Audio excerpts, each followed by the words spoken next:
May kailangan ka?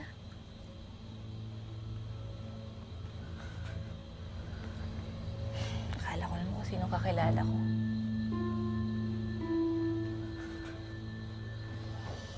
Hindi niyo po ako kakilala. May kasama ka? Are you alone?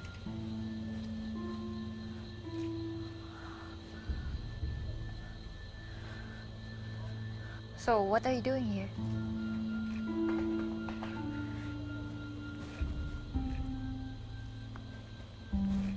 Guard, sige dito.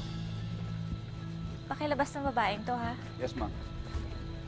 Margaret, naghihintay na sila Mr. and Mrs. Hermo sa office. Okay. Pakilabas, ha? Baka Teka, naliligaw, miss, lumabas ka na. Mukhang may tama, eh. Huwag na magpumiglas. Baka bumalik ka pa dito, ako malilintigan.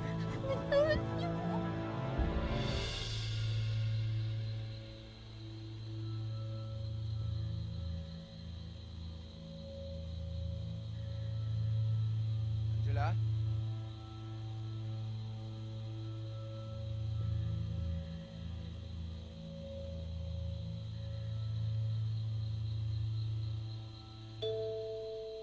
Angela?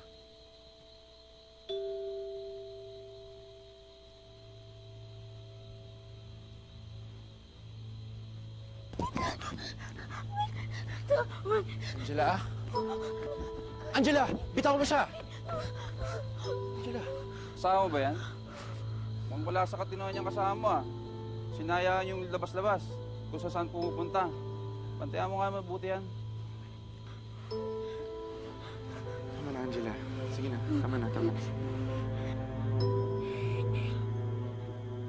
Angela, tahan na.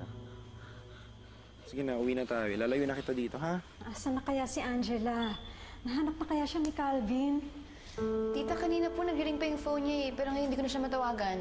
Baka ho, nalobat lang. Kasi naman ikaw, Yolanda, bakit pinabayaan mo si Angela? Eh, paano kung nawawala na talaga yung bata? Oh, anong nangyayari dito? Parang may problema. Glenda, Francis, I'm sorry. Si Angela, nakalabas ng bahay eh.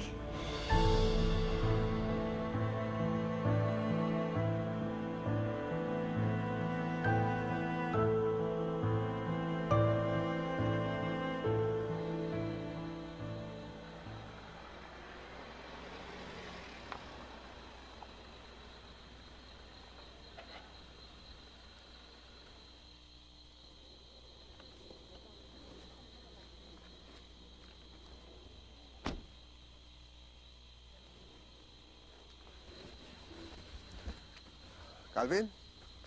Ninong. Anong ginagawa niyo dito? Tsaka sino yung kasama mo? Parang takot na takot. Si Angela, Ninong. Yung dating pasyente ni Ninang Evelyn. Nakita niyo na po siya dati nung pumunta kayo sa amin. Naalala ko. Saan siya nakatira? Doon pa rin kay Evelyn? Wala na po siya kay Nina ngayon. Si Daddy nang kumahawak sa kanya eh. Ninong, sorry. Nagustuhan po kasi talaga ni Angela yung mga bulaklak niya eh. Naalala ko nga po dati nung inaalagaan namin siya. Doon ko lang nalaman na may ganyan siyang hilig. Sobrang hilig niya sa bulaklak, sa mga halaman, sa nature. Ninong, una na rin po kami kasi gabi na po eh. Makahanapin na kami sa amin. Pasensya na. Sige, okay lang. Sorry, kuya. Pagsamahan sila. Sige. Po, Ninong. Salamat po.